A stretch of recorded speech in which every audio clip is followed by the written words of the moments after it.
नमस्कार, भारत टीवी पर आपका बहुत स्वागत है। ये आवाज आप पिछले 3 सालों से गांव, गली, शहर, मोहल्ले से सुन रहे होंगे, लेकिन आज एक खास पल है, एक खास मौका है, एक खास अवसर है भारत टीवी के तीसरे स्थापना दिवस के उपलक्ष्य में आयोजित भारत टीवी कॉन्क्लेव 2023 का। समझिए, ये अखाड़ा राजनीतिक सियासी दिग्गजों के लिए सजा है। उनसे हिसाब होगा, सवाल होगा, जवाब होगा। इस दौर में लगातार उनसे हम जानेंगे, समझेंगे कि आखिरकार उन 5 सालों का क्या हुआ, उन 5 सालों का उन्होंने क्या किया, जिन 5 सालों का उन पर आपने भरोसा किया। तमाम चीजों पर लगातार बातचीत करेंगे। भारत टीवी लगातार 3 सालों से जमीनी पत्रकारिता कर रहा है। उसी दौर में आज भारत टीवी का तीसरा स्थापना दिवस है और तीसरे स्थापना दिवस के रूप में 27 और 28 अप्रैल 2023 को भारत टीवी कॉन्क्लेव का आयोजन प्रतापगढ़ के भवानी पैलेस में किया गया। आज दूसरा दिन है, पहला सेशन है और हमारे बीच में इस वक्त गेस्ट के रूप में प्रतापगढ़ के सांसद संगम लाल गुप्ता जी मौजूद हैं। एक बार बहुत बहुत स्वागत करते हैं आपका भारत टीवी कॉन्क्लेव। बहुत बहुत धन्यवाद सर।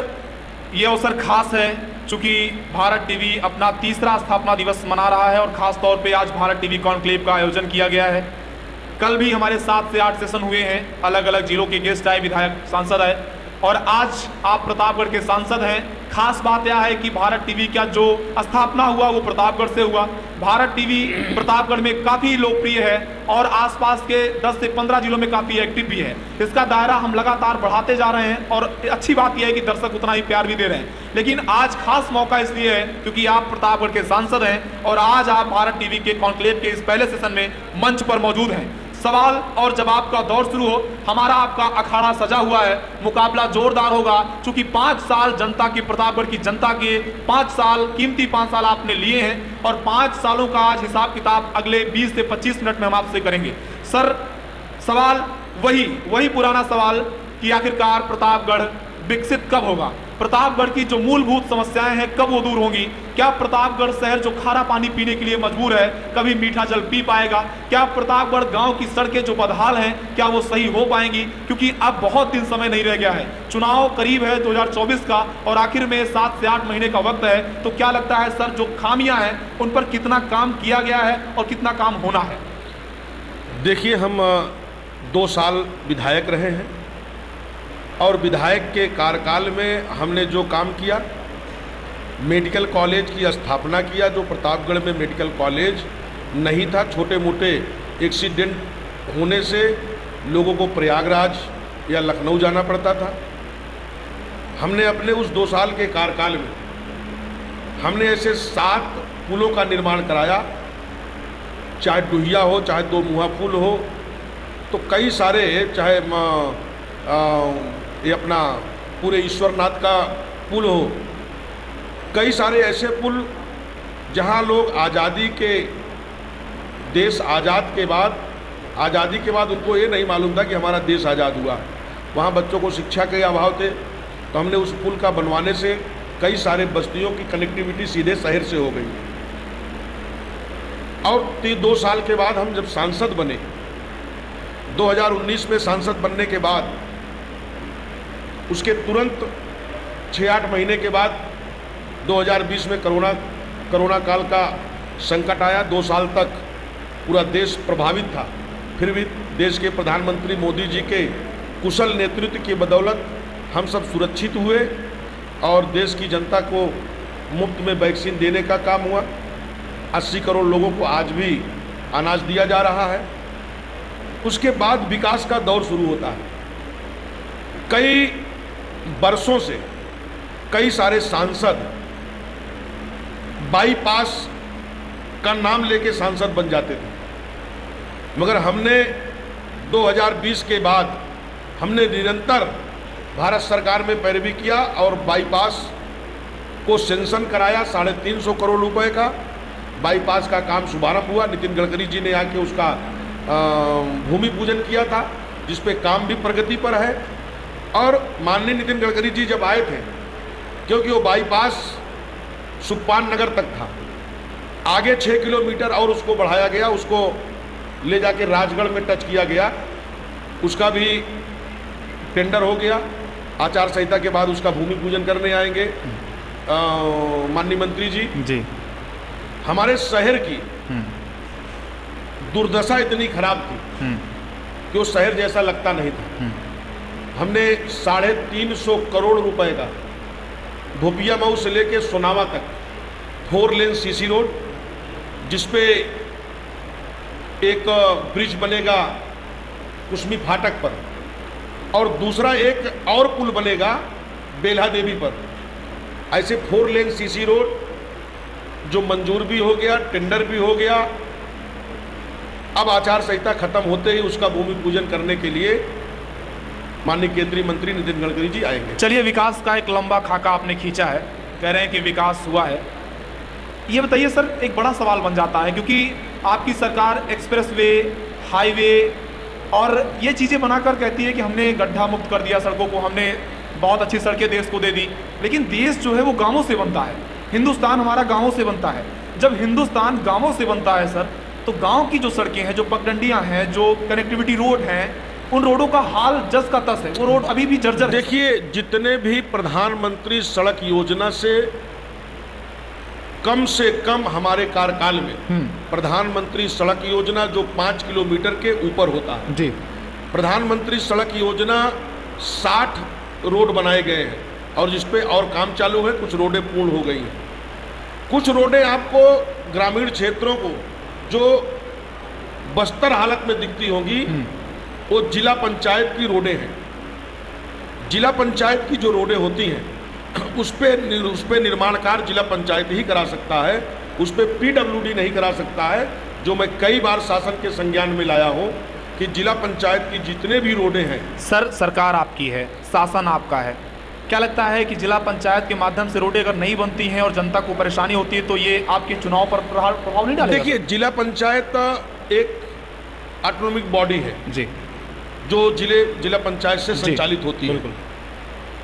और जिला पंचायत में कई बार हमने पत्र लिखा, अभी हमने स्वयं TSC की जांच के लिए हमने पत्र लिखा है कि जो नया टेंडर ना हो, पुरानी जितनी भी रोडें हैं पहले उसको बनाई जाए, उसके बाद नए काम को लिया जाए।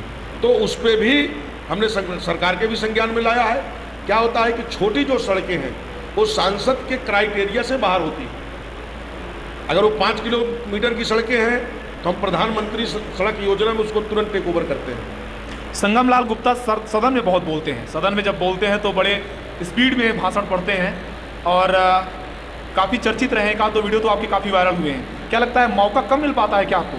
देखिए भाई, लोकसभा तो पूरे देश का होता है और पूरे देश से लोग अपनी बात अपने अपने लोकसभा की रखते हैं। अब उसमें समय, क्योंकि हम सरकार में हैं तो ज़्यादा समय विपक्ष को दिया जाता है, तो जो भी समय उसमें मिलता है उस समय में हमें पूरी बात सदन में रखना होता है। किसके लिए वहाँ अगर पूरी बात नहीं रख पाएंगे तो कहीं ना कहीं हमारे क्षेत्र की हम पूरी समस्याएं। आपने विपक्ष की बात की, विपक्ष के नेता तो आरोप लगा रहे हैं कि सरकार जो है वो विपक्ष को ख़त्म करना चाहती है। विपक्ष की बात ही जब कर रहे हैं तो विपक्ष की बात हो जाए। राहुल गांधी कहते हैं कि हमको आप डरा नहीं सकते हैं और आपकी सरकार जो है लगातार विपक्ष को टारगेट कर रही है कि विपक्ष देश में समाप्त हो जाए और तानाशाही राज आ जाए। देखिए, ऐसा है कि सरकार विपक्ष को नहीं समाप्त करती है। ये लोकतांत्रिक देश है और लोकतांत्रिक देश में जनता जनार्दन सर्वोपरि है। अगर जनता ने कांग्रेस को खत्म किया, जनता ने अगर सपा को खत्म किया, जनता ने अगर बसपा को खत्म किया, तो उसमें हमारी सरकार का क्या दोष भैया?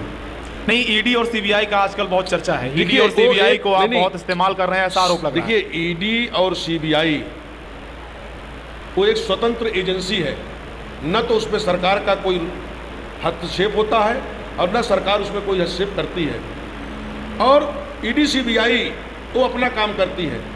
हमें आप बताइए कि ईडी सीबीआई ने आज तक जिसके भी ऊपर अटैक किया होगा वहां भ्रष्टाचार का खुलासा नहीं हुआ है। जी, तो लोग भ्रष्टाचार करेंगे तो ईडी और सीबीआई के दायरे में तो आएंगे ही आएंगे। एक सवाल और बन जाता है, चूंकि आप प्रतापगढ़ के सांसद हैं, बगल का जिला में काफ़ी हलचल हो रही है, प्रयागराज काफ़ी जो है कुछ दिनों से सुर्खियों में है।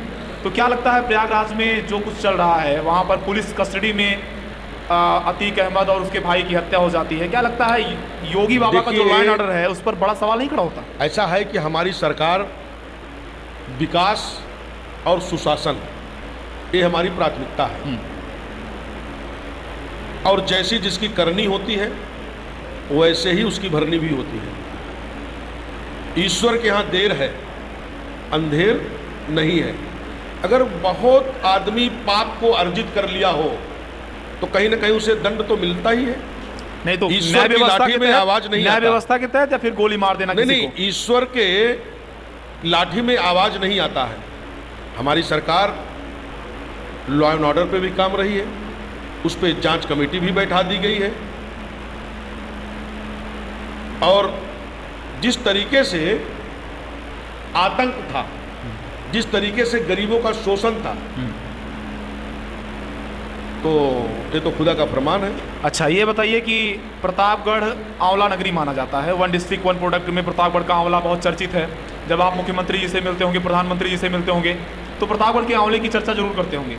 जब आंवले की चर्चा होती है तो क्या लगता है कि प्रतापगढ़ का जो आंवला है, उसके जो उद्यमी हैं, जो किसान हैं, क्या उनको उसका सही मूल्य या उसको सही उत्पाद या जो 1 डिस्ट्रिक्ट 1 प्रोडक्ट में उसका नाम आया है उसको सही प्रोत्साहन व्यवसाय को मिल पा रहा है? देखिए, प्रतापगढ़ आंवले के नाम से जाना जाता है। आंवले के लिए प्रोत्साहन भी हो रहे हैं, और किसानों को पहले आंवला एक वन उपज में आता था, हमने उसको सरकार से वन उपज से बाहर करा के उस पर किसानों के दायरे में आवे, उस पर जो वन उपज का टैक्स लगता था जी, उससे भी हमने बाहर कराने का काम किया था। तो आंवले को ज़्यादा से ज़्यादा बढ़ावा देने के लिए हमारी सरकार की भी प्राथमिकता है। हम स्वयं भी चाहते हैं कि एक बड़ा फूड प्रोसेसिंग यूनिट एक बड़ा पैमाने पे लगे, जिसमें प्रतापगढ़ का आंवला हो, बगल के कुंडा में दशहरी आम होता है, बगल के प्रयागराज में अमरूद होता है। तो ये सारे का एक हब बन के एक बड़ा फ्रूट प्रोसीडिंग यूनिट। आप जो है काफ़ी सामंतवाद के खिलाफ काफ़ी कुछ बोलते रहे हैं, तो क्या लगता है प्रतापगढ़ में सामंतवाद है या फिर आपने ख़त्म कर दिया उसको? देखिए, ऐसा है कि प्रतापगढ़ में कोई सामंतवाद नहीं है। जिस तरीके से मेरी सरकार ने, भाई 2017 के पहले यही प्रतापगढ़ एक अपराधगढ़ के नाम से जाना जाता था। यही उत्तर प्रदेश एक बीमारू राज्य कहा जाता था, मगर 2017 के बाद यही उत्तर प्रदेश एक विकसित उत्तर प्रदेश, एक समृद्धशाली उत्तर प्रदेश, और यही प्रतापगढ़ एक विकसित प्रतापगढ़ हो गया है। क्योंकि देखिए, जब विकास का खाका जब धरातल पे उतरता है तो उसमें बहुत सारे बदलाव होते हैं। जैसे भी हमने आपको बताया कि 4 लेन सीसी रोड बन जाने से हमारे प्रतापगढ़ का एक नया बदलाव होगा। आप देख रहे हैं कि सारे स्टेशन का सौंदर्यीकरण हो रहा है बड़े पैमाने पे, सारी लाइनें डबल की जा रही हैं। प्रतापगढ़ का नाम बदलकर माँ बेल्हा देवी, अंतु का नाम बदलकर माँ चंदिकन देवी धाम, प्रतापगढ़ का नाम बदलकर माँ बेल्हा देवी धाम, माँ बेल्हा देवी प्रतापगढ़ जंक्शन हो गया है जी। भारत सरकार ने उसका अप्रूवल भी दे दिया, और आचार संहिता के बाद खत्म होते ही रेल मंत्री आके उसका नामकरण कर देंगे। अंतु का नाम बदल के माँ चंदिकन देवी धाम हो गया है। विश्वनाथगंज का नाम बदल के शनिदेव धाम हो गया है। तो ये परिवर्तन जो ये नाम बदलने की पॉलिटिक्स लगातार चल रही है, जिलों का नाम बदल देना, इलाहाबाद को प्रयागराज कर देना, स्टेशनों के नाम बदल देना, क्या ये नाम बदलने से विकास हो जाएगा? क्या लगता है कि नाम बदलने ऐसा से? है जी, कि हर नाम के आगे कोई भी नाम हो, व्यक्ति के नाम के आगे भी कोई न कोई गुण होता है।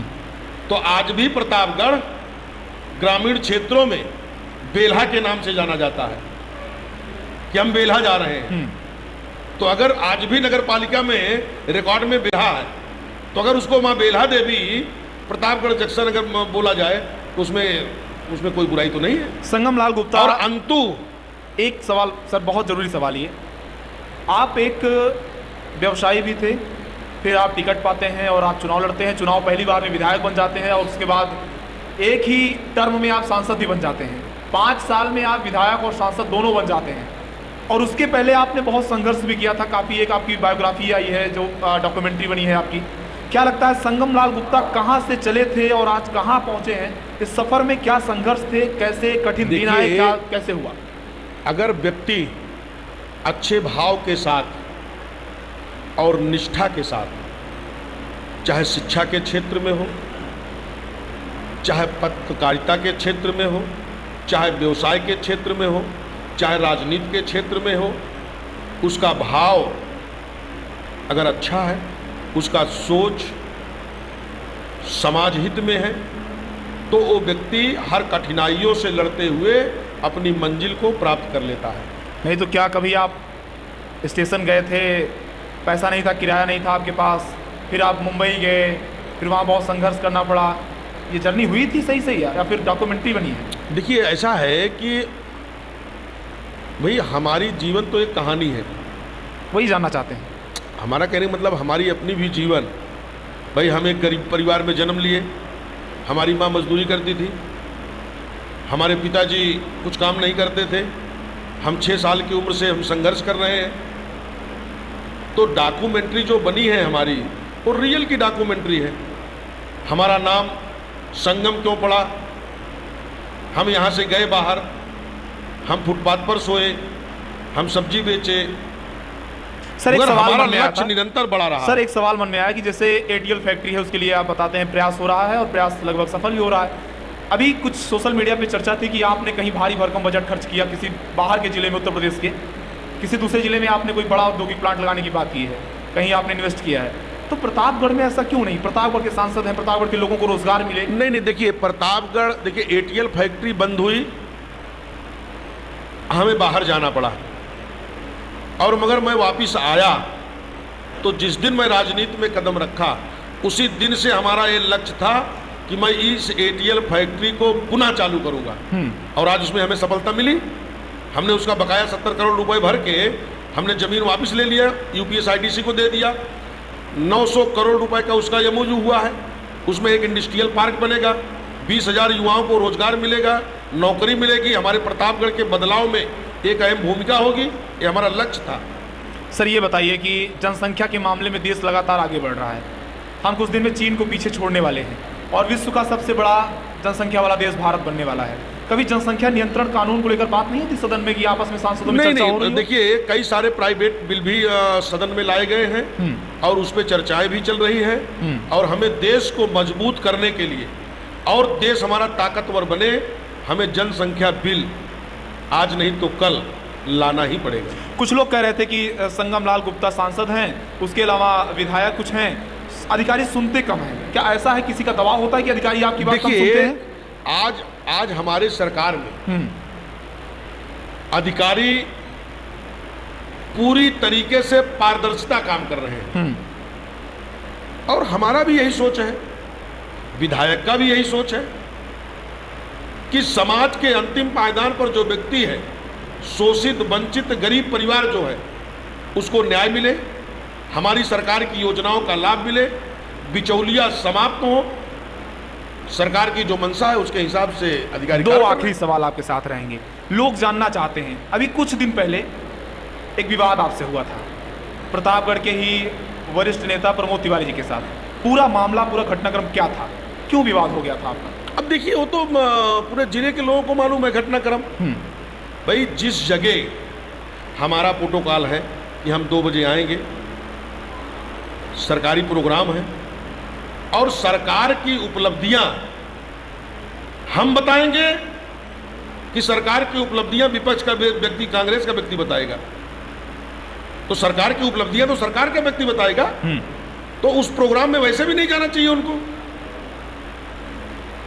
जब हमारा प्रोटोकॉल है और वहां सरकार की उपलब्धि गिनाना है, तो सरकार की उपलब्धि तो हम गिनाएंगे ना। अब सब ठीक ठाक है आपके बीच में? हाँ, कोई ऐसा हमारा कोई, देखिए भाई, राजनीति में कोई व्यक्तिगत किसी से कुछ नहीं होता। राजनीति में अपनी अपनी बातें और अपनी अपनी उपलब्धियां जनता के बीच में हर नेता बताता है। तो हमारा उनसे, कोई नेताजी से हमारा कोई व्यक्तिगत तो कोई विरोध का मतलब ही नहीं है ना। एक आखिरी सवाल, संगम लाल गुप्ता जी अगले आने वाले सालों में क्या लगता है प्रतापगढ़ से ही लोकसभा का चुनाव लड़ेंगे या फिर प्रतापगढ़ में जो विकास हो रहे हैं उसको लेकर अगली प्लानिंग, क्योंकि अब 6 से 7 महीने 8 महीने का जो टर्म बचा हुआ है, क्या प्लानिंग है और चुनाव को लेकर क्या संगमलाल गुप्ता तैयारी कर रहे हैं कि प्रतापगढ़ से ही चुनाव लड़ने वाले हैं? देखिए, एक तो मैं भारतीय जनता पार्टी का कार्यकर्ता हूँ, मैं सांसद के साथ साथ मैं राष्ट्रीय महामंत्री के दायित्व पे भी हूँ। तो एज ए कार्यकर्ता के नाते हमारी सरकार और हमारी पार्टी की जो मंशा है विकास और पार्टी के कार्य करना और कार्यकर्ताओं के साथ मिलकर कार्य करना, यही हमारी पार्टी का और सरकार का मंशा है और वो कार्य मैं निरंतर करते रहता हूँ। एक सवाल बहुत खड़ा हुआ सर कि सांड, छुट्टे सांड जो है लगातार अखिलेश यादव ट्वीट करते रहते हैं इसको लेकर कि सड़कों पर छोड़ दिए गए हैं, योगी बाबा ने छुड़वा दिए हैं, जिसकी वजह से लोग एक्सीडेंट का शिकार हो रहे हैं और किसानों की जो फसलें हैं वो किसान देखिए, ऐसा है कि अखिलेश यादव जी के पास न तो कोई मुद्दा है न तो कोई विषय है, ठीक है। अब आपको इतना समझ लेना चाहिए कि अखिलेश यादव अगर भुपिया मऊ के ब्रिज के बारे में उनके संज्ञान में आ रहा है कि भोपिया मऊ का ब्रिज का थोड़ा सा वहाँ रिपेयरिंग चल रही है जी, ठीक है। नहीं सर, रिपेयरिंग नहीं, टूट गया है। टूट नहीं गया भाई, रिपेयरिंग चल रही है, ठीक है। अब उनके पास क्या काम हो सकता है आप हमको बताइए कि अखिलेश यादव जी के पास भाई इतने बड़े नेता हैं, पार्टी के राष्ट्रीय अध्यक्ष हैं, पूर्व मुख्यमंत्री हैं, और जब गली और चौराहे की बात उनके दिमाग में चल रहा है तो इससे ही समझ लेना चाहिए कि उनके पास कोई काम नहीं है, उनके पास कोई विषय नहीं है, उनके पास कोई मुद्दा नहीं है। हमारी सरकार चौतरफा विकास और सुशासन, यही हमारा एजेंडा है। सर, शाइस्ता परवीन और गुड्डू मुस्लिम को आप लोग ढूंढ नहीं पा रहे हैं, अतीक को आप सुरक्षा नहीं दे पा रहे हैं, जुडिशरी सुरक्षा नहीं दे पा रहे हैं, लॉ एंड ऑर्डर पे फिर सवाल नहीं उठता है? देखिए, कोई लॉ एंड ऑर्डर का सवाल नहीं है। लॉ एंड ऑर्डर पे माननीय मुख्यमंत्री जी निरंतर, और जो आज उत्तर प्रदेश में शांति है, आप कहीं देख रहे हैं कि कोई धरना प्रदर्शन हो रहा है? आप कहीं देख रहे हैं कहीं नारेबाजी हो रही है? आप कहीं देख रहे हैं किसी आतंकवादी कोई अटैक कर रहे हैं? आप कहीं इस तरीके से जाति भड़काऊ भाषण कोई दे रहा है? सरकार पूरी तरीके जाति भड़काऊ भाषण की बात कर लिया तो स्वामी प्रसाद मौर्य ने भी कहा कि मिले मुलायम काशीराम, हवा में उड़ गए जय श्री राम। देखिए, अब उनको भी कोई पूछ नहीं रहा है। यही 5 साल हमारी सरकार में जय श्री राम और तिलक लगाने का काम किया उन्होंने। हमारी सरकार में ही तो हर मंदिर में जाके जय श्री राम का नारा लगाए और तिलक भी लगाए, और आज सरकार के बाहर जाने के बाद कोई पूछ नहीं रहा है तो कहीं ना कहीं वो अपना कुछ बातें छोड़ देते हैं कि हमारी भी चर्चा कहीं ना कहीं हो। नेता चाहता है ना कि हमें भी लोग याद करते रहे। तो चलिए, काफ़ी वक्त आपने दिया सर। भारत टीवी कॉन्क्लेव लगातार अपना 3रा स्थापना दिवस मना रहा है, जिसमें अभी तक आप सुन रहे थे प्रतापगढ़ के सांसद संगमलाल गुप्ता जी अपनी बातें रख रहे थे। सर, आपने अपना वक्त दिया, कीमती वक्त दिया, इसके लिए आपका बहुत बहुत धन्यवाद। देखिए, आपको भी बहुत बहुत धन्यवाद, और भारत टीवी को भी मैं बहुत सारी शुभकामनाएं दे रहा हूं कि मैं निरंतर देखता हूं तो भारत टीवी गांव ग्रामीण गरीबों की आवाज़ पारदर्शिता तरीके से उठाने का काम करती है, और हमें बहुत अच्छा लगता है। ऐसे ही, क्योंकि ये चौथा स्तंभ होता है जी, लोगों की आवाज़ उठाना और पारदर्शिता तरीके से उठाना, लोगों को न्याय दिलाना जी, ये प्राथमिकता के तौर पे होते रहे जी। भाई, हम सब राजनीति के क्षेत्र में हैं जी, हमारी भी गलतियां होती हैं, तो पत्रकारिता ही तो कहीं ना कहीं हमारे गलतियों को भी संज्ञान में लेके जनता के बीच में लाते हैं, और उससे हम लोग सीखते हैं, उससे हम लोग अपनी गलतियों को भी सुधार करते हैं। चुनाव की तैयारी कर रहे हैं आप? अरे, चुनाव तो भारतीय जनता पार्टी रोज ही तैयारी करती है। एक चुनाव लड़ती है, दूसरे चुनाव की निकाय चुनाव में आपकी सीट कटरा मेदिनीगंज निकल रही है इस बार? देखिए, निकाय चुनाव में हम सारी सीट जीतने वाले हैं। जितनी भी हमारे लोकसभा में सीटें हैं ना, सारी सीट हम जीतने वाले हैं, उसमें कहीं कोई डाउट नहीं है। क्योंकि जनता मोदी जी और योगी जी जिस तरीके से डबल इंजन की सरकार बनाई है, उसी तरीके से तीसरा इंजन भी जोड़ने के सर तैयारी चलिए, में है। वक्त की भी कमी है, तो हमारे साथ थे प्रतापगढ़ के सांसद संगम लाल गुप्ता जी। सर आपने अपना कीमती वक्त दिया, मैं फिर से आपका धन्यवाद करता हूं। बहुत बहुत धन्यवाद। तो आप देख रहे थे, लगातार हमसे बातचीत हो रही थी। अब आप कमेंट के जरिए बताइए कि प्रतापगढ़ के सांसद संगम लाल गुप्ता की बातों से आप